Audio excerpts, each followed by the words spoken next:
12-year-old killer smiles thinking he'll get away with it until the judge decides that. Before we dive into the story, drop a comment below and tell us where you're watching from. Enjoy the story.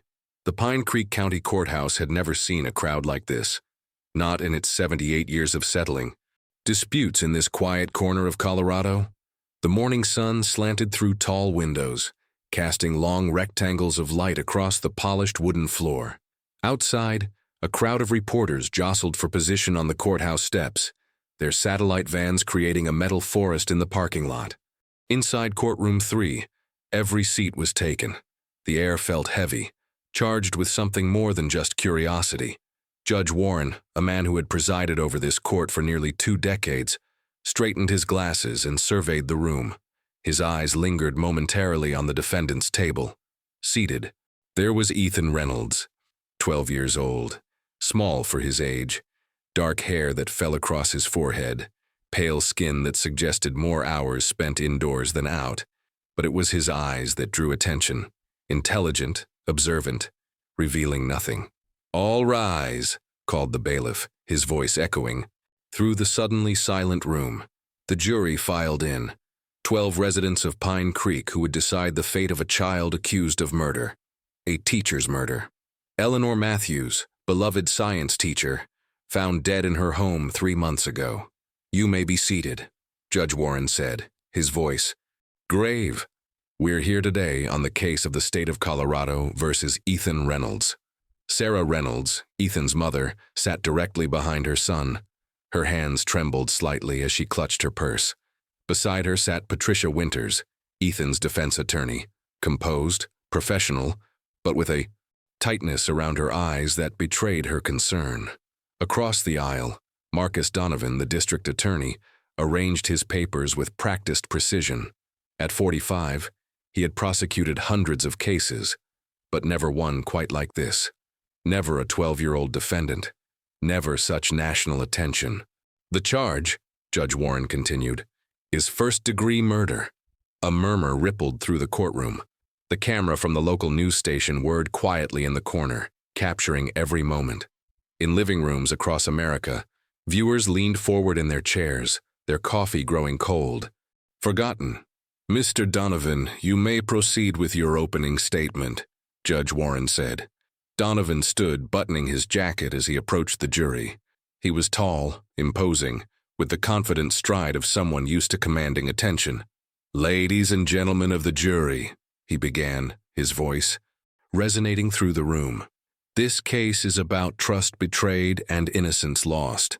Not the innocence of the defendant," he turned and pointed directly at Ethan, "but the innocence of a community that believed its children were safe." In the last row, Charles Monroe, the principal of Pine Creek Middle School, shifted uncomfortably, tugging at his collar.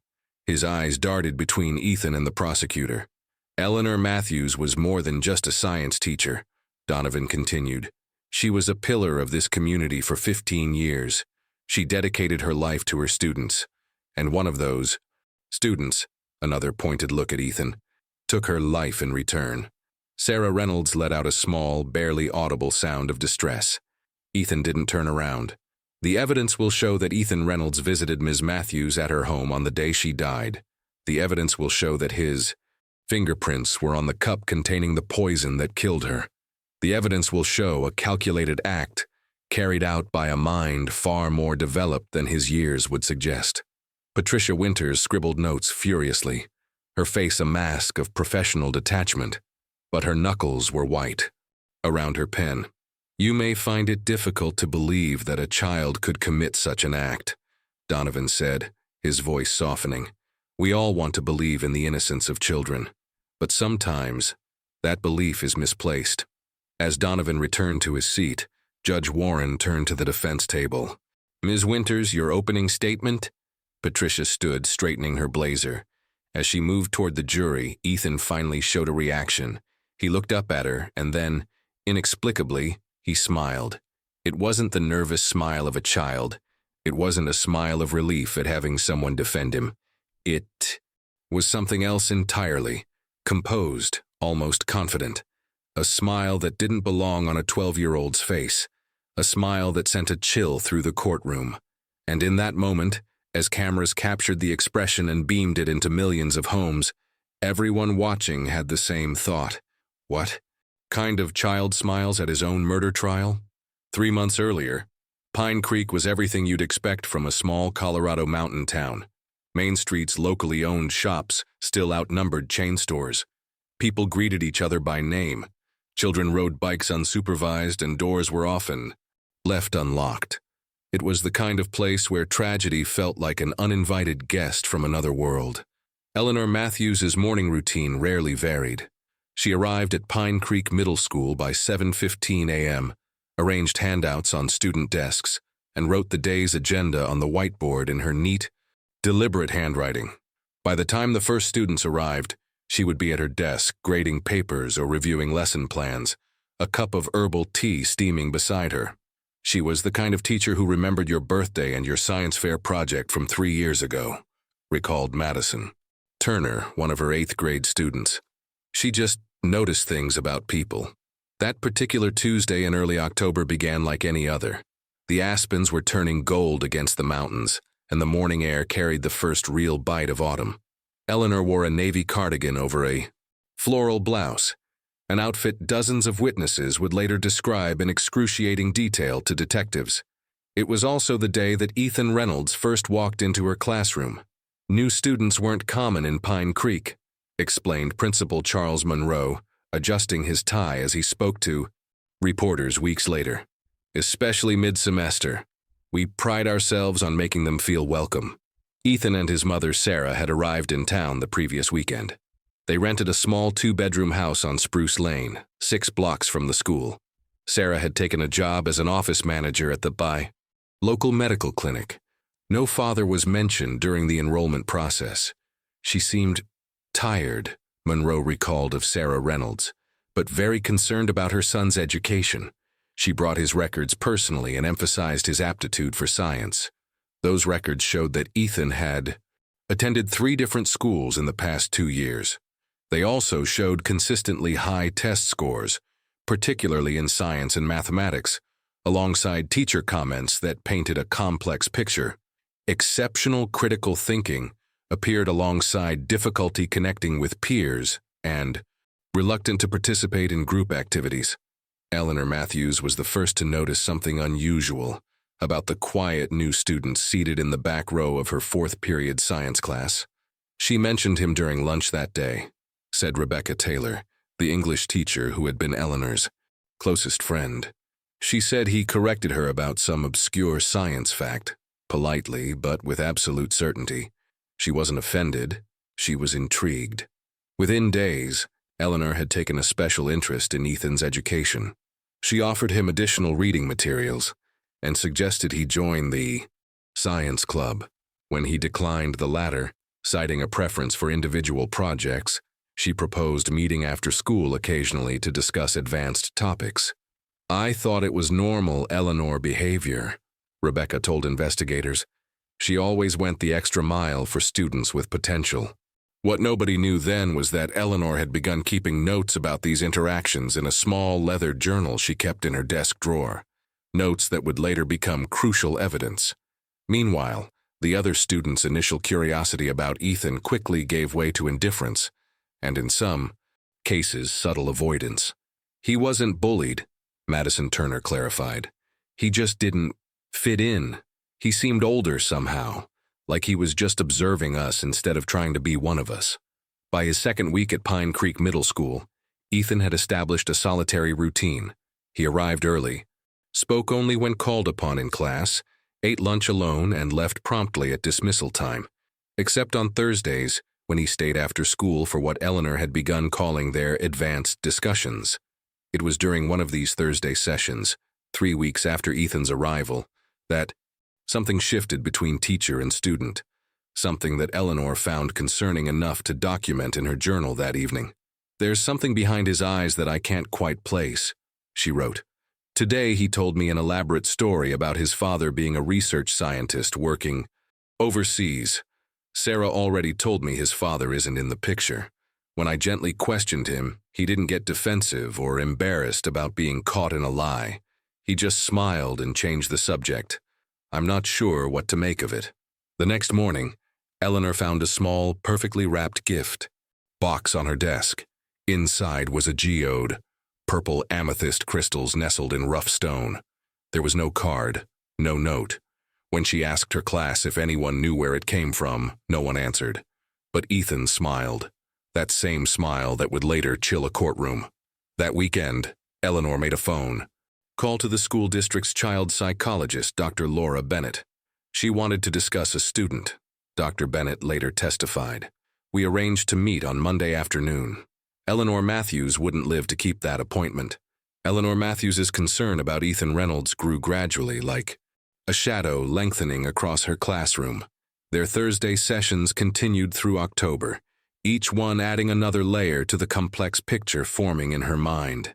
She started keeping her notes on him separate from her regular teaching journal. Rebecca Taylor testified. I thought it was just Eleanor being thorough. She was always documenting student progress, looking for patterns. But these notes were different. They documented not just academic observations, but behavioral ones. How Ethan would subtly redirect conversations when pressed about personal matters. How he seemed to study other students with clinical detachment. How his vocabulary and reasoning sometimes reflected someone much older than 12. I asked her once why she was spending so much time with this one student, Rebecca recalled. She said something that stuck with me. Because I can't tell if he needs special help or if we need to be careful around him. By the third week of their sessions, Eleanor had begun a gentle probing of Ethan's home life. His responses were inconsistent. In one session, he described weekend fishing trips with his father.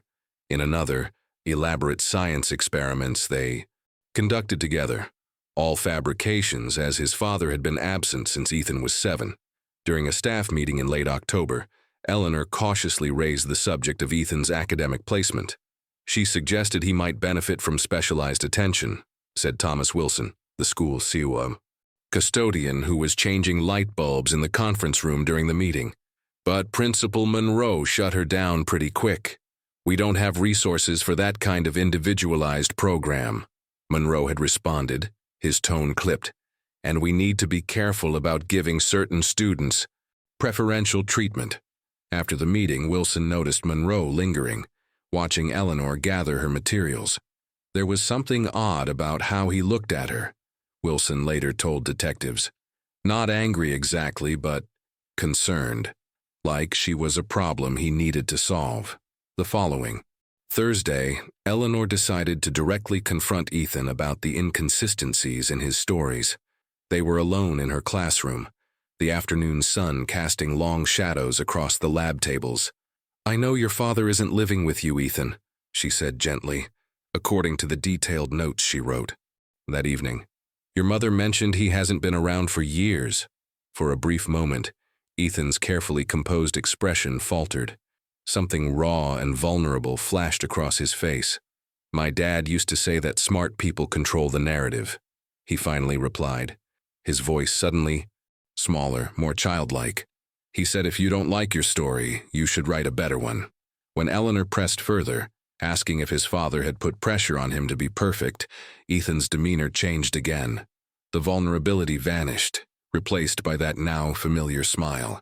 My dad also said, if you smile, nobody can tell what you're really thinking, he said, straightening his shoulders. Can we talk about the science fair project now? I have some ideas I'd like to discuss.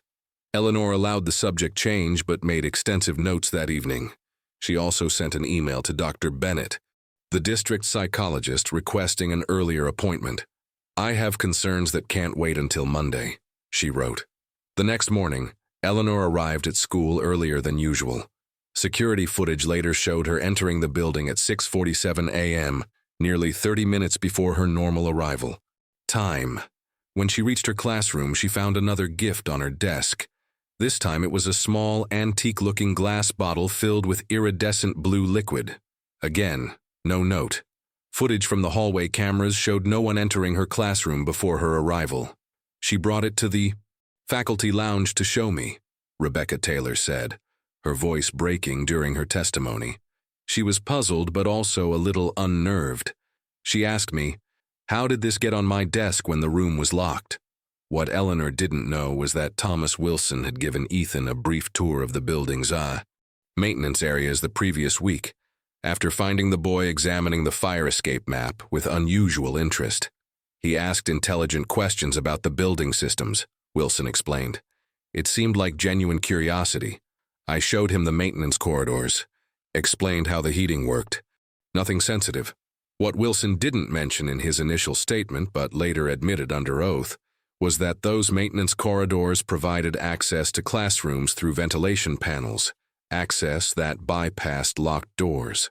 Later that day, Eleanor approached Principal Monroe about the unauthorized gift.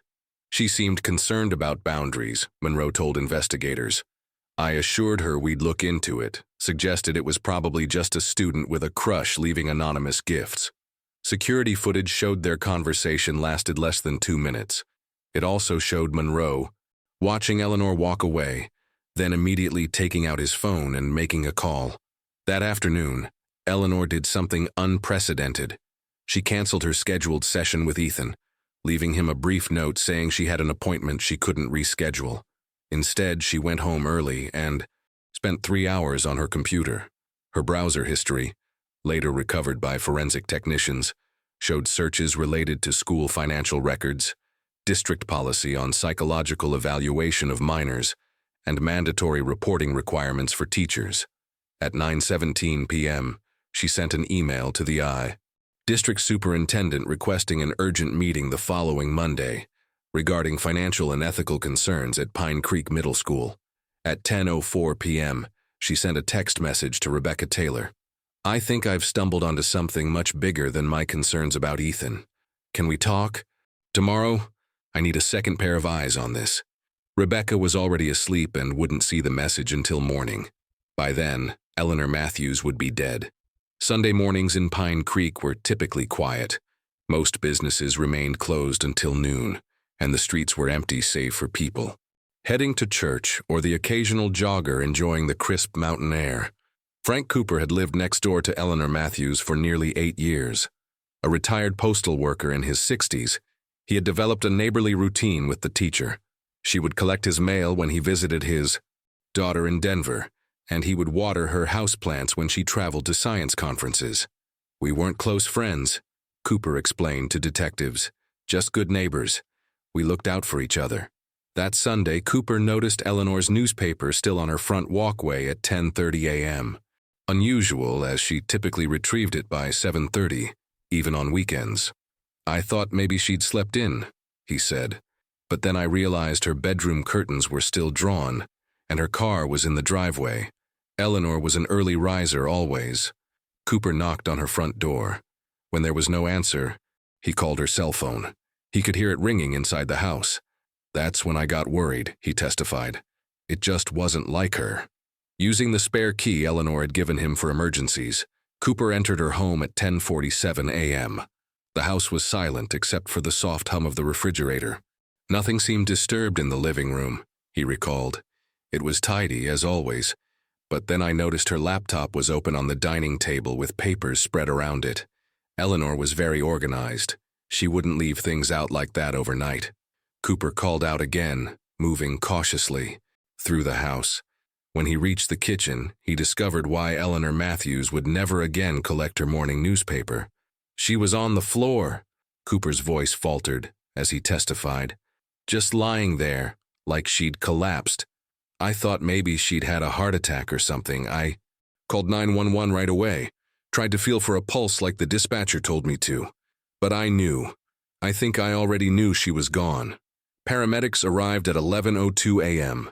and pronounced Eleanor Matthews dead at the scene. Initial observations suggested she had been dead for approximately 8-12 hours, placing her time of death between 11:00 p.m. Saturday and 3:00 a.m. Sunday. Detective James Sullivan arrived at 11:23 a.m. With 22 years of experience, including 15 in homicide investigation, Sullivan had handled dozens of death scenes, but this one immediately struck him as unusual. There were no signs of forced entry, Sullivan testified. No defensive wounds on the victim, no signs of struggle, but certain details felt arranged. Eleanor's body lay on the kitchen floor near the island counter. A chair from the dining table had been pulled into the kitchen, not where it would naturally be. On the counter sat a teacup and saucer, still half filled with now cold tea, positioned almost exactly in the center of a placemat. It was too perfect, Sullivan explained. In a natural scene, things are typically more haphazard. This felt staged. The medical examiner, Dr. Valerie Harper, arrived shortly after noon. Her preliminary examination revealed no obvious cause of death, no trauma, no visible signs of heart attack or stroke. Eleanor appeared to have simply collapsed. When we find no external cause of death in an otherwise healthy 42-year-old woman, we have to consider less obvious possibilities, Dr. Harper later testified. Poison immediately moved to the top of my list. Sullivan ordered the scene secured and called for forensic specialists. The teacup was carefully collected for analysis, along with the teapot still sitting on the stove and the tin of loose tea leaves on the counter. We also found her phone on the kitchen counter, Sullivan noted. Last activity was at 9:42 p.m., a text message to someone named Ethan, asking if they could reschedule their Sunday meeting to early Monday morning before school. The reply at 9:44 p.m. was simply, "Okay." Rebecca Taylor arrived at the scene at 1:17 p.m., distraught after receiving a call from the police. She had just seen Eleanor's text message from the night before. "She was going to show me something today," Rebecca told Sullivan, her voice shaking. "Something about the school finances and Ethan Reynolds." Sullivan's investigation team spent the remainder of Sunday processing the scene. They found Eleanor's journal in her bedroom, with detailed notes about Ethan. They discovered her recent browser history focusing on school financial records, and they found a folder on her dining room table labeled District Meeting, containing printouts of budget reports with certain line items highlighted. By evening, Sullivan had developed a preliminary theory. Eleanor Matthews had discovered something significant, something worth killing for. But was a 12-year-old boy capable of such a calculated act? The preliminary toxicology report came in at 8:43 p.m., confirming Sullivan's suspicions. The tea contained traces of a compound similar to thallium, a colorless, odorless poison that causes death by multiple organ failure, a poison that would have been discussed in the high advanced chemistry curriculum at Pine Creek Middle School. At 9:15 p.m., Sullivan called his team together. "We need to bring in the Reynolds kid first thing tomorrow morning," he told them, "and I want to know exactly who had access to the school's chemistry supplies." What Sullivan didn't yet realize was that Principal Charles Monroe had already heard about Eleanor's death and had spent the afternoon shredding documents in his home office. Nor did he know that at that very moment, Ethan Reynolds was sitting in his bedroom, carefully wrapping a small gift box while practicing his smile. In the mirror, news of Eleanor Matthews's death spread through Pine Creek Middle School like a shockwave. By Monday morning, students gathered in huddled groups, their voices hushed, eyes wide with disbelief. Teachers moved through hallways with reddened eyes and tissues clutched in hands. Principal Charles Monroe called an emergency assembly at 8:30 a.m. Standing on the auditorium stage, his face appropriately somber, he spoke of loss, community, and healing. "Ms. Matthews was the heart of our science department," he told the silent room. "Her passion for education touched countless lives. In the coming days, we must support each other through this tragedy." What the students didn't see was Monroe's slight tremor as he gripped the podium, or how his eyes repeatedly drifted to the empty seat in the third row where Ethan Reynolds would normally sit. Detective Sullivan arrived at the school. By 9:15 a.m., he set up in the guidance counselor's office, a space chosen for its privacy and comfortable atmosphere, important when interviewing minors. His first priority was speaking with Ethan's classmates. Lily Chen and Madison Turner were interviewed together, with the school counselor present. Both 7th graders had science class with Ethan. "He was acting weird on Friday," Madison said, twisting a strand of hair around her finger. "After Ms. Matthews canceled their Thursday meeting." "Define weird," Sullivan prompted. "Just watching her more than usual," Lily explained. And when she announced she wouldn't be available after school on Friday either, he got this look on his face. What kind of look?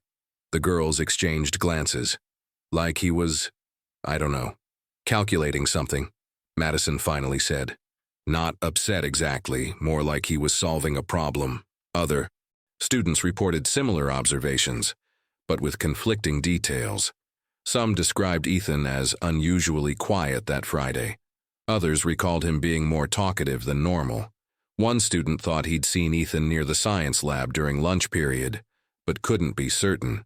Kids this age aren't always reliable witnesses, Sullivan later noted in his case file. They pick up on emotions but struggle to articulate them precisely. But the consensus was clear. Ethan Reynolds had behaved differently after Ms. Matthews began canceling their one-on-one meetings. By early afternoon, Sullivan was ready to visit the Reynolds home. With a search warrant in hand, he knocked on the door of the small rental on Spruce Lane. Sarah Reynolds answered, visibly surprised to see a police detective at her door. "Is something wrong?" she asked, her voice tense. "Is Ethan okay?" Sullivan explained about Eleanor Matthews' death, watching Sarah's reaction carefully. She appeared genuinely shocked, covering her mouth with her hand. "Ethan really admired her," she said softly. He was so excited about their special sessions. When Sullivan asked to speak with Ethan, Sarah informed him that her son was home with a mild fever. She called into the house, and moments later, Ethan appeared in the doorway, wearing pajama pants and a faded t-shirt. If he was surprised to see a detective, he didn't show it. His face remained composed, eyes clear and focused despite his alleged illness. "I'd like to ask you a few questions about Ms. Matthews," Sullivan said gently. "Okay," Ethan replied, his voice neither eager nor resistant. As Sullivan stepped inside, he noticed a school backpack beside the door. Protruding from the front pocket was the corner of what appeared to be a small, wrapped gift box. In Ethan's bedroom, Sullivan's trained eye immediately spotted a folder partially hidden under the bed. When Sarah momentarily left to answer a phone call, Sullivan moved closer to get a better look. The tab of the folder read, "Principal Monroe, Financial Reports." Before Sullivan could process this discovery, Sarah returned. Behind her stood Charles Monroe, his face flushed with apparent concern. "I came as soon as I heard the detective was here," Monroe said, his eyes darting between Sullivan and the folder visible beneath the bed. "I thought the school should be represented since this involves one of our students." Sullivan noticed how Ethan's expression changed when Monroe entered the room. The slight stiffening of his shoulders, the way his hands gripped the edge of his desk. For the first time, the boy looked genuinely afraid. But of what? Or whom? 24 hours after discovering the folder in Ethan's room, Detective Sullivan stood outside the Pine Creek police station, watching Ethan Reynolds being escorted inside.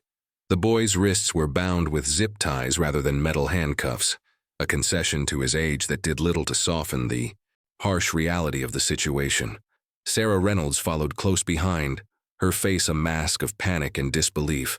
News cameras captured the moment, their flashes illuminating the early morning darkness.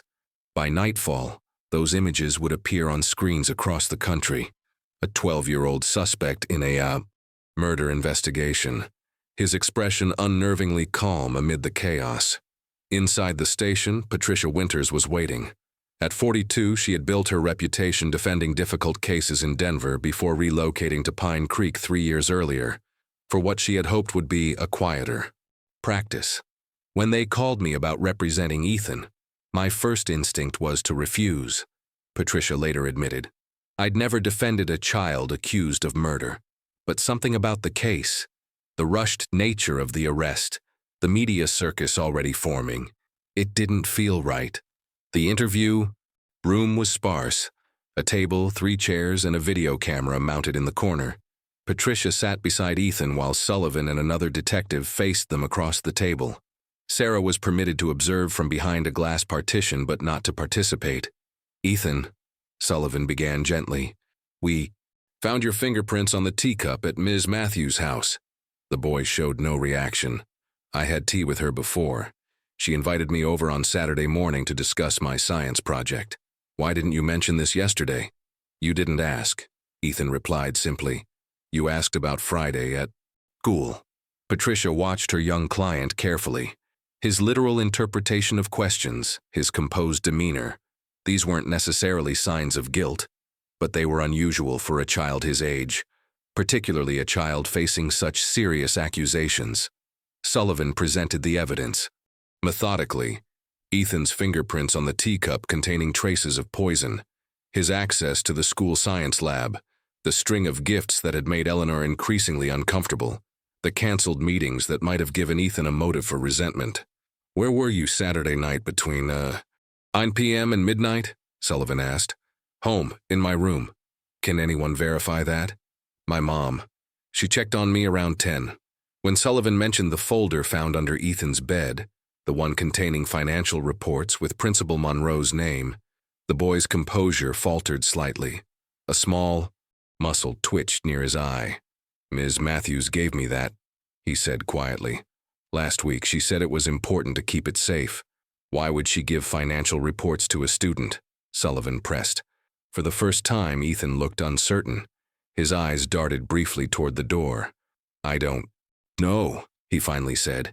She just said they were important and asked if I could keep them somewhere safe. Patricia interrupted, requesting a moment alone with her client. When the detectives left the room, she turned to Ethan. I need you to be completely honest with me, she said, keeping her voice level. Did you hurt Ms. Matthews? Ethan met her gaze directly. No, he said. Then, almost as an afterthought, but you won't believe me. Adults never do. Why wouldn't I believe you? Something shifted in his expression, a brief glimpse of the child beneath the composed exterior.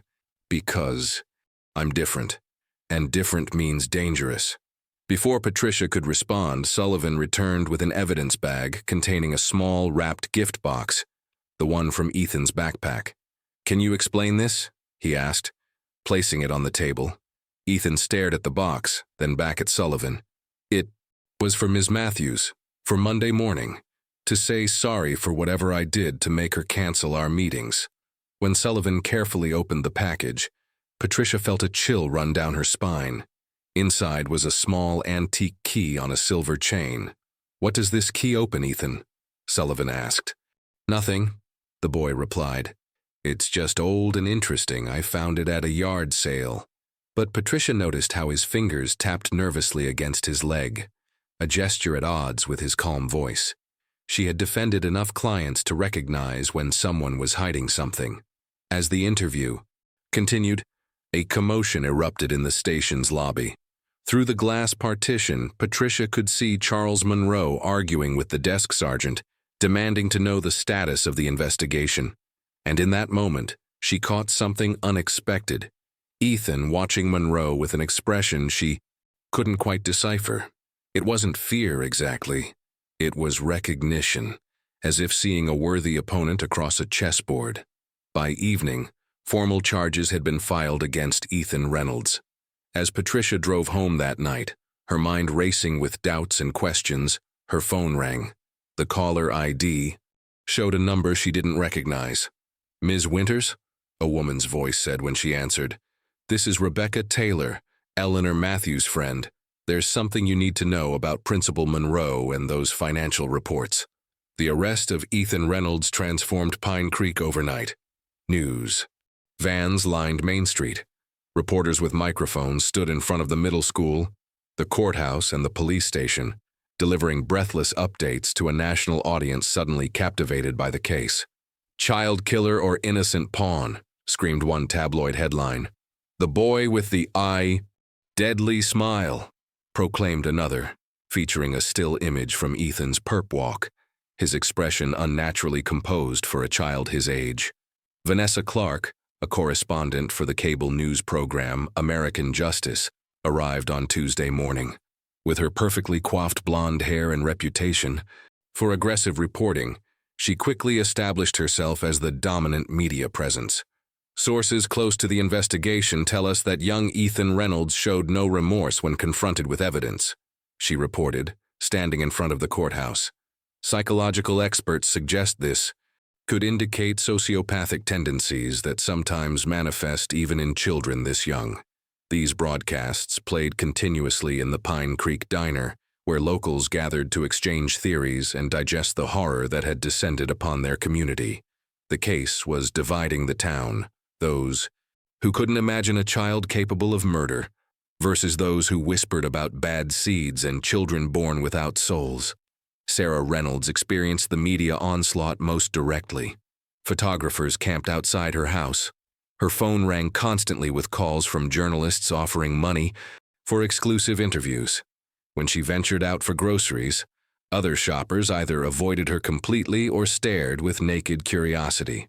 The mother of the accused declined to comment, reporters would say, as footage showed Sarah hurrying to her car, head down, shoulders hunched against the barrage of questions. She lost her job at the medical clinic 3 days after Ethan's arrest. Patients were uncomfortable, her supervisor explained apologetically, and the constant calls were disrupting our practice.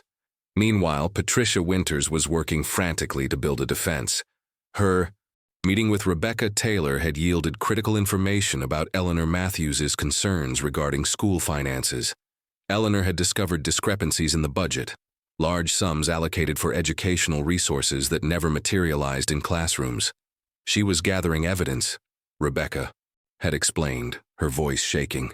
She suspected Monroe was embezzling funds. The day before she died, she told me she was meeting with the superintendent on Monday. But transforming suspicion into evidence proved challenging. When Patricia requested access to the school's financial records, she encountered immediate resistance.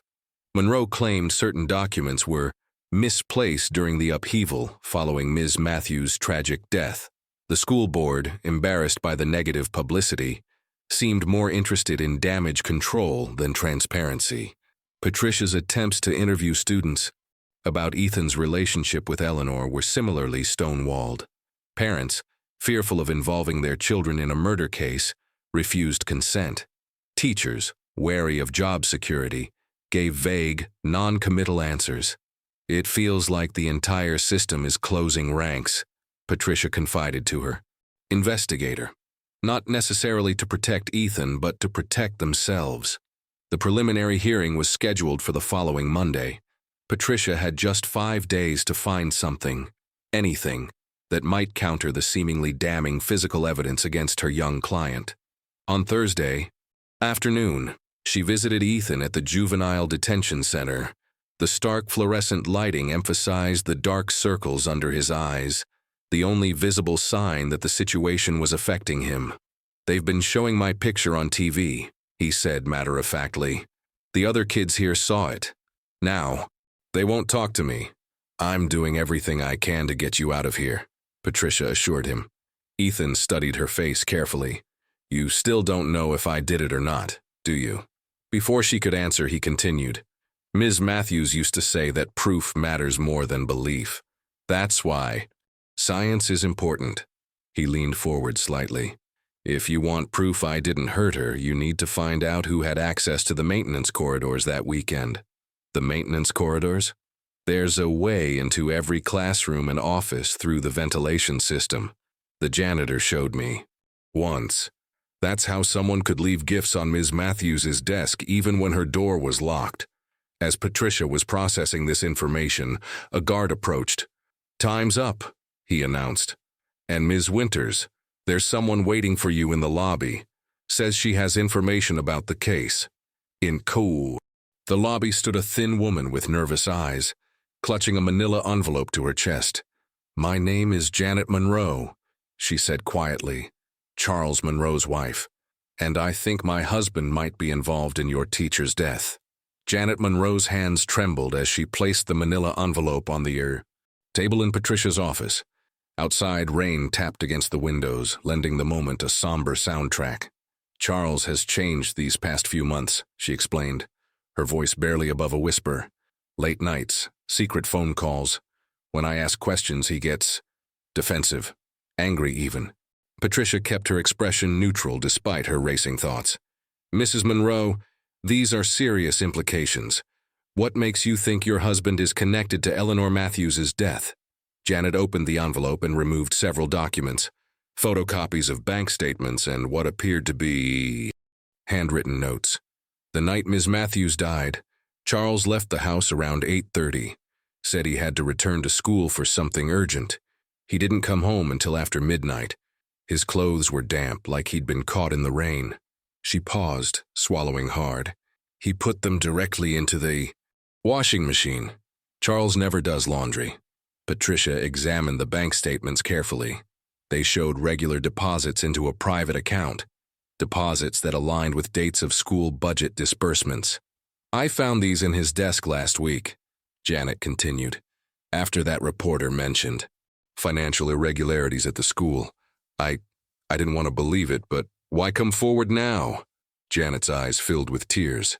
Because they've arrested a child. Whatever Charles may have done, a child shouldn't pay for it. Patricia's investigator, Mike Delaney, verified the authenticity of the documents while Patricia arranged a meeting with Detective Sullivan. The detective listened carefully to Janet's statement, his expression grave.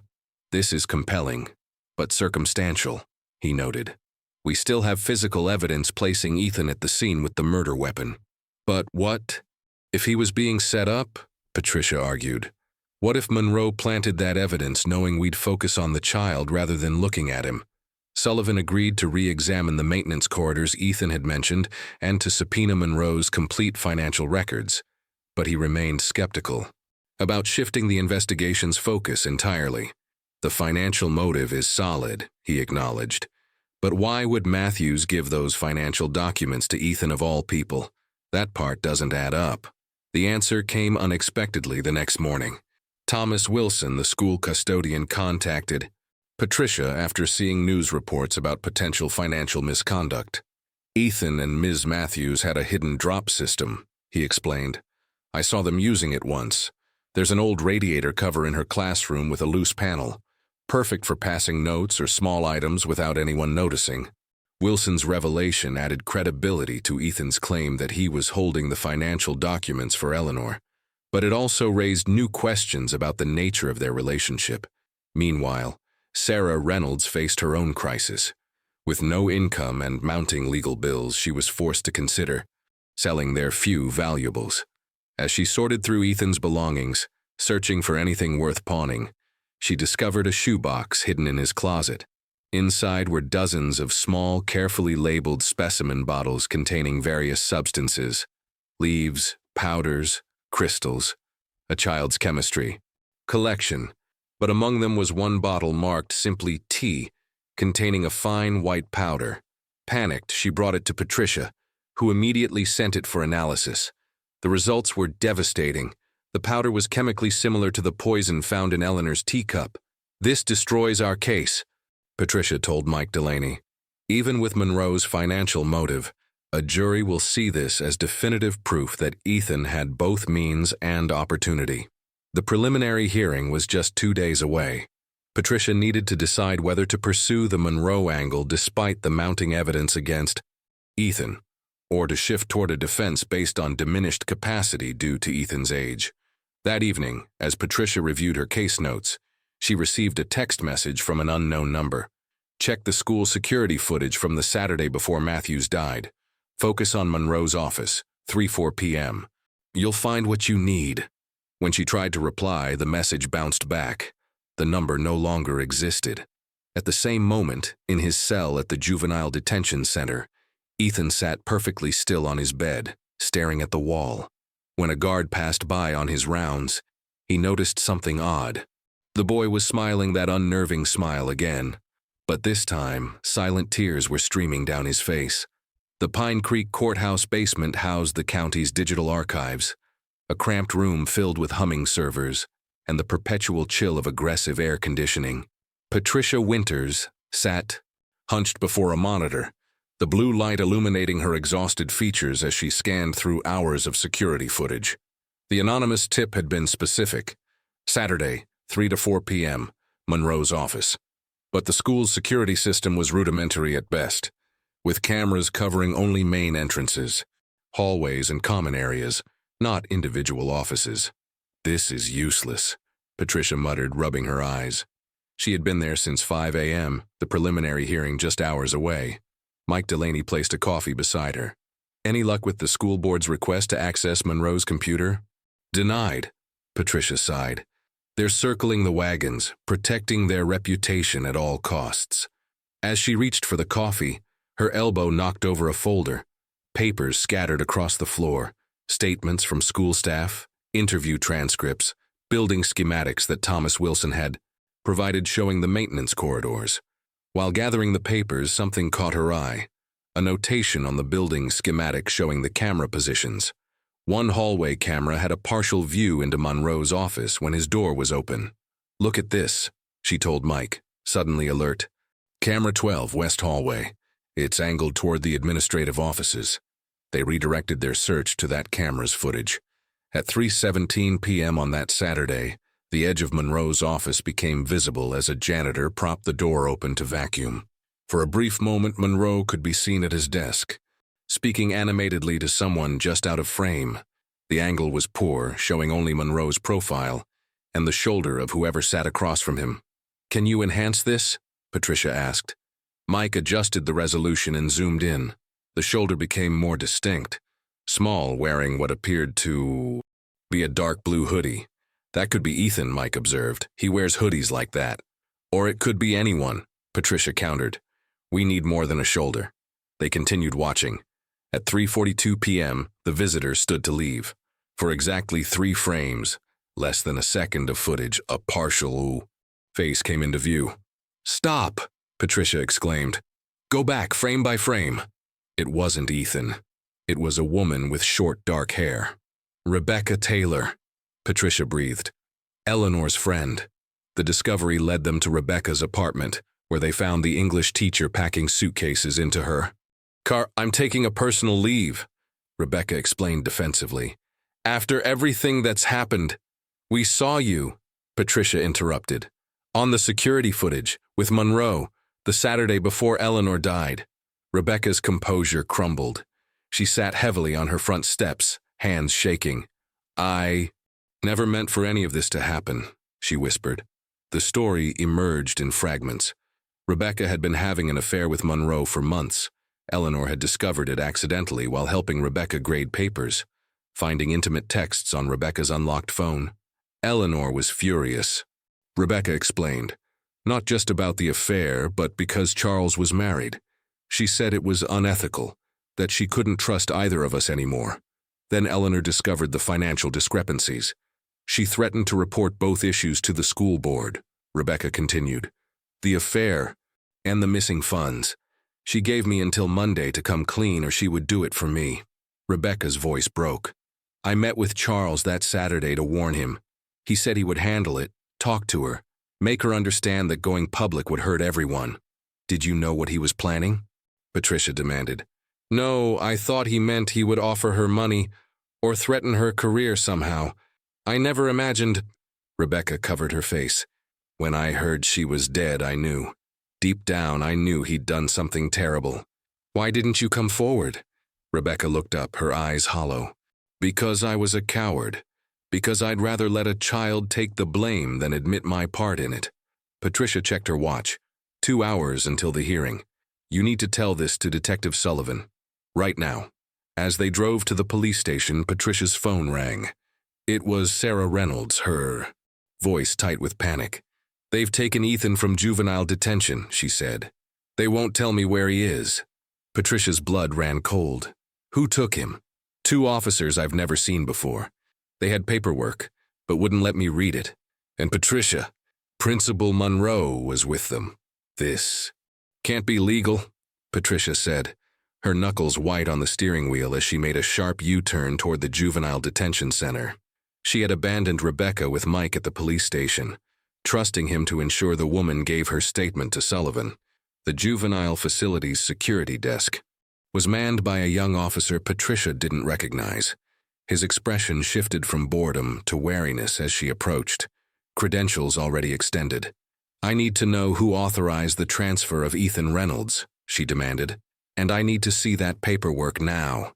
"Ma'am, I just started my shift," the officer replied, "but I can tell you there's no record of any transfer in our system."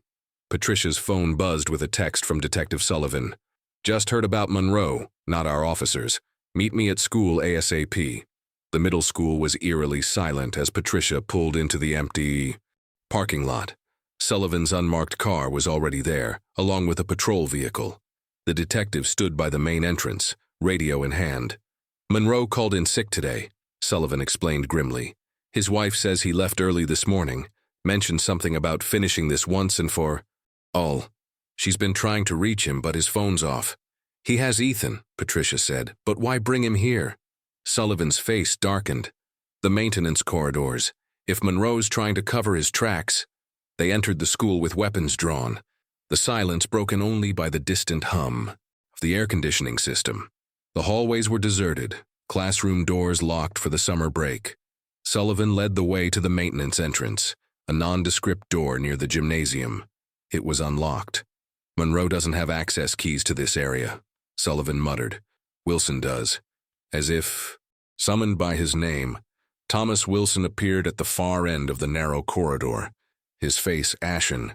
"I didn't know what he was planning," the janitor stammered. "He said the boy wanted to show where the teacher had hidden some papers. I thought it was part of the investigation." "Where are they?" Sullivan demanded. Wilson pointed toward a juncture where the corridor branched in 3 directions. "The east wing, near the science labs." As they moved deeper into the school's hidden infrastructure, Patricia could hear voices echoing faintly through the ventilation system. One adult, one child. "You need to understand, Ethan," Monroe was saying, his voice strained. "This is the only way to fix everything." They found them in a small mechanical room adjacent to Eleanor's classroom. Monroe stood with his back to the door, a hand resting on Ethan's shoulder. The boy's expression was unreadable, but his eyes widened slightly at the sight of Patricia and Sullivan. "Charles Monroe," Sullivan called out, his weapon raised. "Step away from the child and put your hands where I can see them." Monroe turned slowly, and for the first time, Patricia saw naked fear on the principal's face. "You don't understand," he said softly. "None of you understand what's really been happening here." In his right hand was a small glass vial containing a familiar blue liquid. The next morning, Pine Creek awoke to a headline that sent shockwaves through the community. "School principal arrested in teacher murder case." Beneath it, a subheading read, "Child suspect remains in custody as investigation continues." The courthouse steps had become a makeshift media stage. Camera crews jostled for position as Vanessa Clark delivered her breathless update. Sources close to the investigation tell us that Charles Monroe, respected principal of Pine Creek Middle School, has emerged as a second suspect in the poisoning death of Eleanor Matthews. However, authorities have not ruled out the involvement of 12-year-old Ethan Reynolds, whose fingerprints were found on the murder weapon. Inside the courthouse, a different drama unfolded. Judge Warren had called an emergency hearing to address the previous day's events. Patricia Winters stood before him, her voice controlled but urgent. "Your Honor, my client was illegally removed from juvenile detention by Mr. Monroe, who is now the primary suspect in this case. The evidence against Ethan is entirely circumstantial and potentially planted. I move for his immediate release into his mother's custody." District Attorney Marcus Donovan rose in opposition. "Your Honor, while Mr. Monroe's involvement is concerning, it doesn't exonerate the Reynolds boy. His fingerprints were on the teacup. The poison was found among his possessions, and we still have no clear understanding of his relationship with the victim." The courtroom had been cleared of spectators, but Sarah Reynolds sat rigidly in the front row. Beside her, Ethan maintained his unnerving composure, though Patricia had noticed subtle changes since the confrontation with Monroe, moments when his mask slipped, revealing flashes of what appeared to be genuine fear.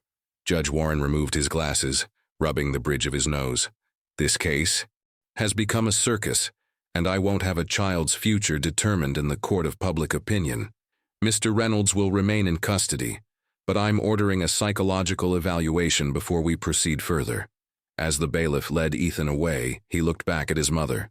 For the first time since his arrest, his smile was absent, replaced by the vulnerable expression of a child separated from his only protector. Outside the courthouse, the media frenzy intensified when Janet Monroe arrived to post her husband's bail. Reporters swarmed her car, shouting questions about Charles's guilt, their marriage, his relationship with Eleanor Matthews. Patricia pushed through the crowd to reach her own car, where Mike Delaney waited with news. Rebecca Taylor's statement checks out, he reported. Phone records confirm the affair with Monroe, and the school board's financial audit is turning up major discrepancies. Nearly $300,000 missing over the past 2 years. What about the blue liquid we found yesterday? Patricia asked. Preliminary tests show it's chemically identical to what was in Eleanor's tea, Mike replied. Monroe's fingerprints are all over the vial. Then why is Ethan still being held? Patricia exploded, slamming her hand against the dashboard. We have motive, means, and opportunity pointing directly at Monroe. Mike hesitated. There's something else. The psychological evaluation of Ethan? They've assigned Dr. Margaret Lewis. Patricia's anger deflated instantly. Margaret Lewis, the prosecutor's favorite expert witness? The same, Mike confirmed grimly. She's testified in 14 cases involving juvenile defendants. In 13 of them, she found the child competent to stand trial as an adult. As they drove away, neither noticed the black sedan parked across the street, or the man inside photographing them with a telephoto lens. The man who had been watching Patricia's office for days. The same man who had sent the anonymous tip about the security footage. In his cell at the juvenile detention center, Ethan sat on the edge of his bed, methodically folding a piece of paper into an intricate origami shape. A guard passing by paused to watch. "What are you making, kid?" he asked. Ethan held up the completed form, a perfect paper key. "Something to unlock the truth," he replied softly. Dr. Margaret Lewis had evaluated hundreds of troubled children throughout her 20-year career. She prided herself on reading beyond words, interpreting the small gestures and micro-expressions that revealed a person's true nature. But Ethan Reynolds presented a unique challenge. Most children his age struggle to maintain eye contact during evaluation, she noted in her preliminary report. Ethan not only maintains it, he seems to be studying me with the same clinical interest that I'm studying him. Their sessions took place in a small room at the Juvenile Detention Center, painted a cheerful but faded yellow that did nothing to mask its institutional purpose. For 3 consecutive days, Dr. Lewis presented Ethan with standard psychological assessments, cognitive tests, and carefully structured conversations designed to reveal his mental state. "Tell me about your relationship with Ms. Matthews," she prompted during their second session. "She saw me," Ethan replied simply. "Not just what I could do in science class. She actually saw me. And how did that make you feel?" Ethan considered the question with unnerving thoroughness. "Safe," he finally said, "and scared at the same time." "Scared? Of what?" "That once she really knew me, she wouldn't like what she saw." These moments of apparent vulnerability were interspersed with responses that troubled Dr. Lewis deeply. When shown ink blot tests, Ethan described seeing cellular structures and molecular bonds rather than the emotional imagery most children projected. When asked about friends, he spoke of hypothetical relationships rather than actual ones. Most concerning was his emotional detachment when discussing Eleanor's death. He acknowledged it was sad and unfair, but displayed none of the distress one would expect from a child whose mentor had died violently. He exhibits several traits consistent with high-functioning sociopathy, Dr. Lewis told Patricia Winters after the final session. Emotional detachment, advanced manipulation skills, inappropriate affect. The smile that witnesses describe is particularly troubling. It appears to be a learned behavior rather than a genuine expression. "Are you saying he's faking emotions?" Patricia asked, struggling to reconcile this assessment with her own observations of Ethan's occasional moments of vulnerability. "Not exactly," Dr. Lewis clarified.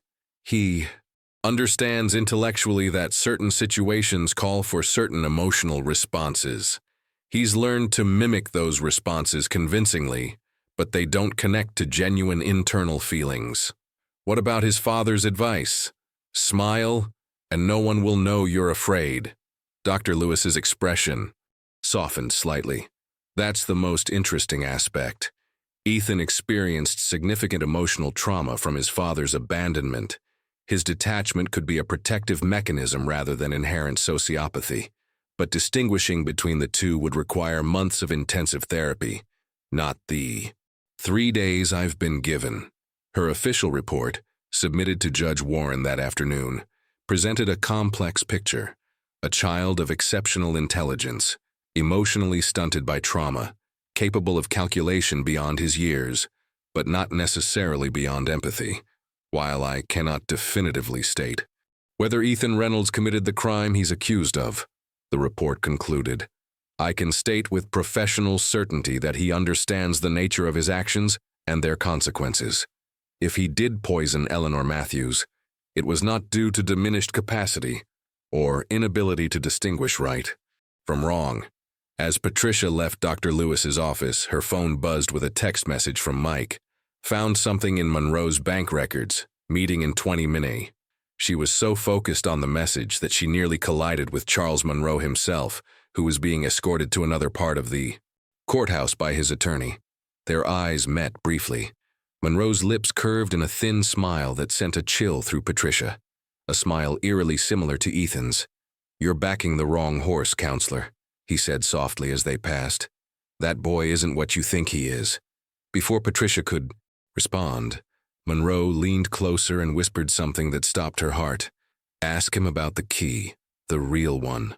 The Pine Creek County Courthouse hummed with tension as the trial of Ethan Reynolds officially began. Despite Patricia's best efforts to have the case dismissed after Monroe's arrest, District Attorney Donovan had pushed forward, arguing that both suspects could have acted either independently or in collusion.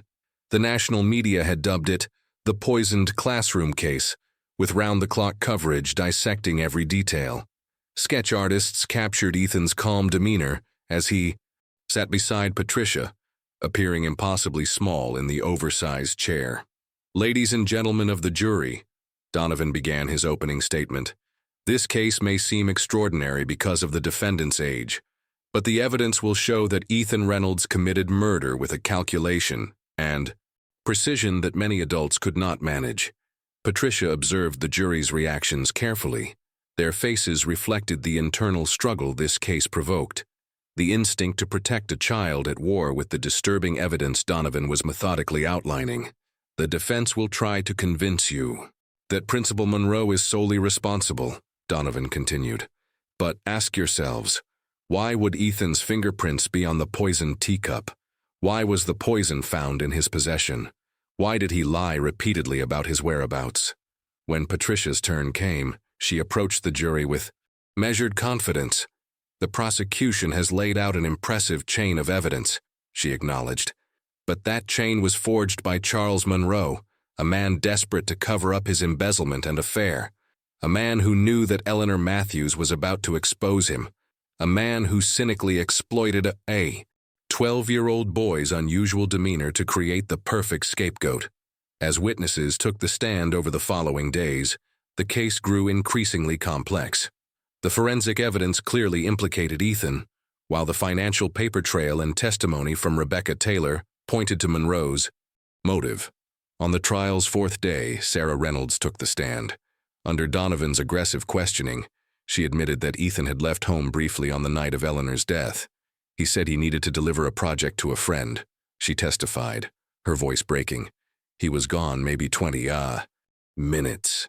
I never imagined. Ethan's face remained impassive during his mother's testimony, but Patricia noticed his right hand, hidden from the jury's view, continuously rubbing his wrist, the nervous gesture at odds with his controlled expression.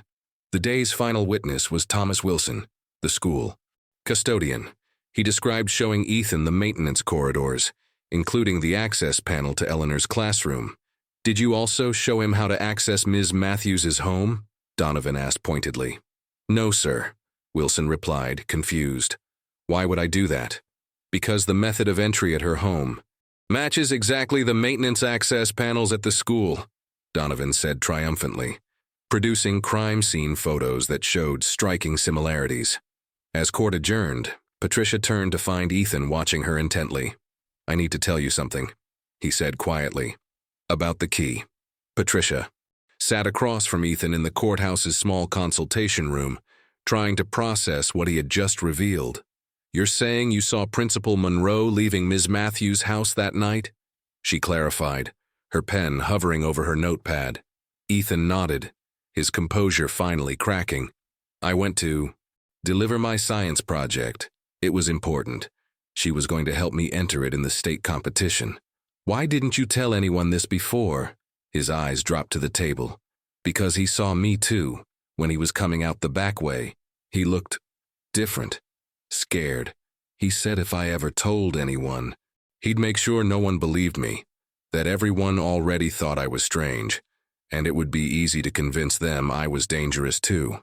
And the key, the one you were bringing to her?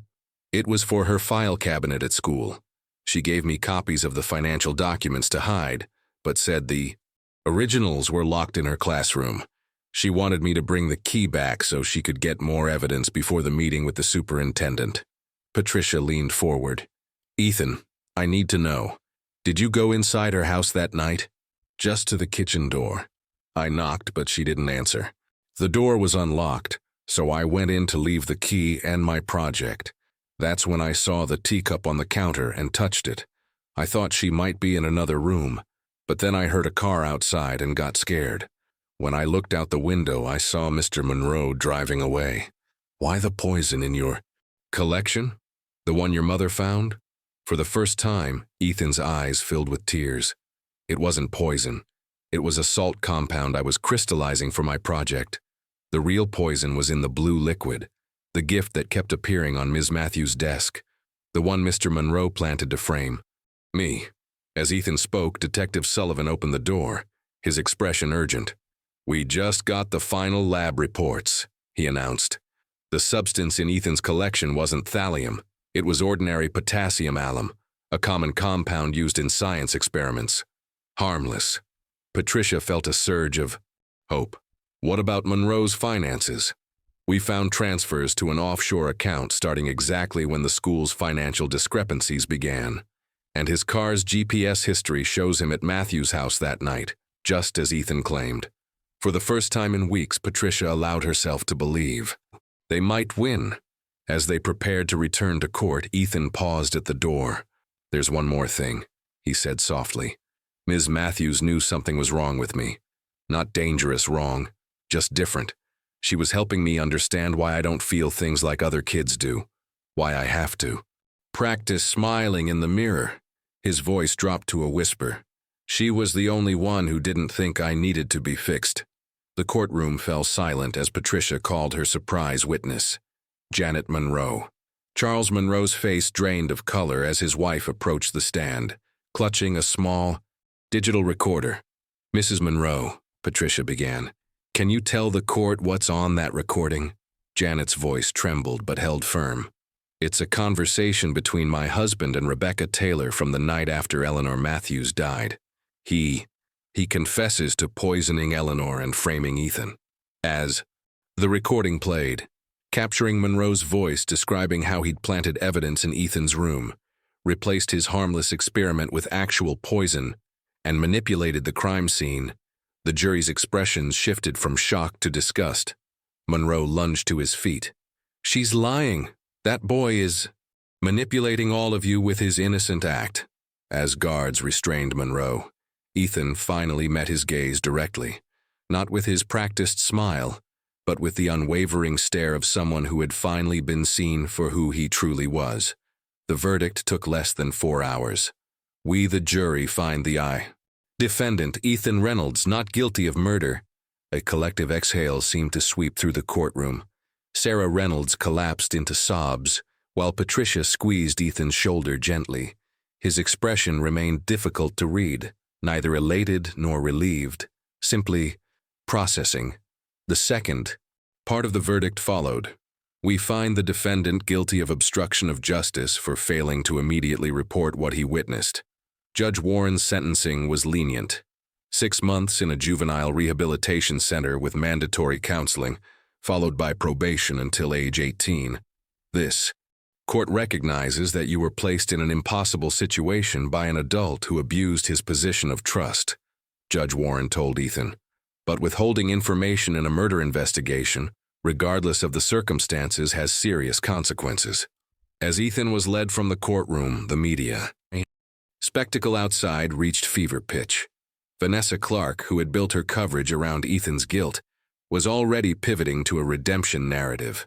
The system worked today, she told her viewers, the courthouse steps serving as her stage. An innocent child nearly paid the price for an adult's crimes, but justice prevailed.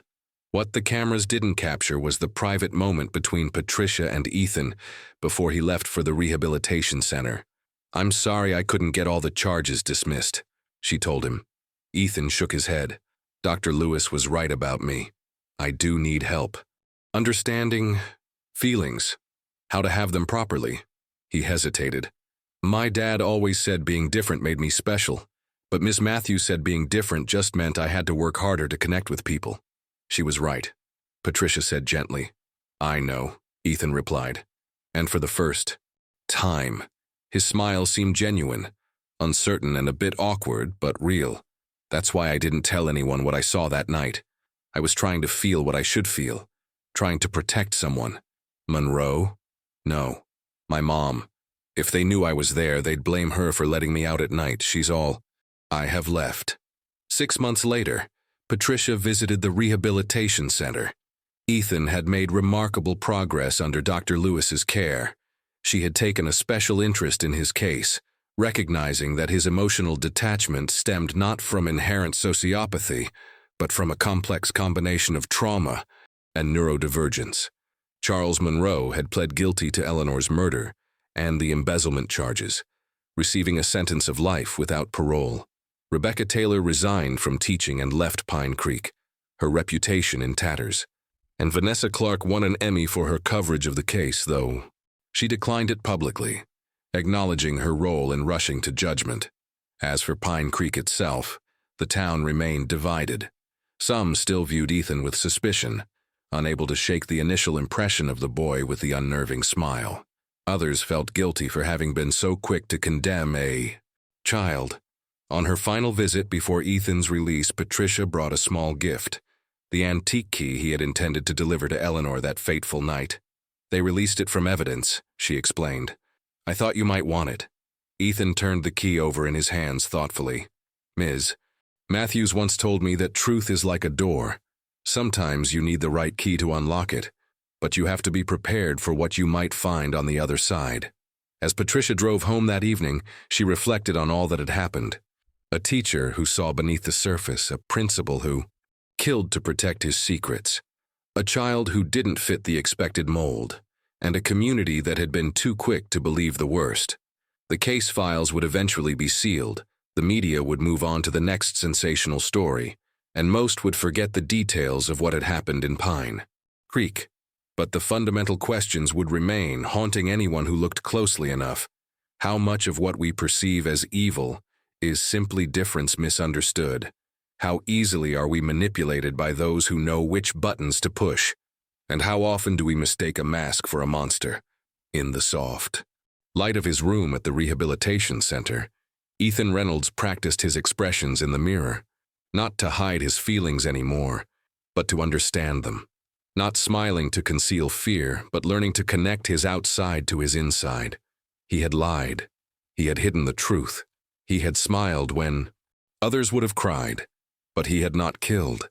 And in a world quick to judge what it doesn't understand, that distinction made all the difference.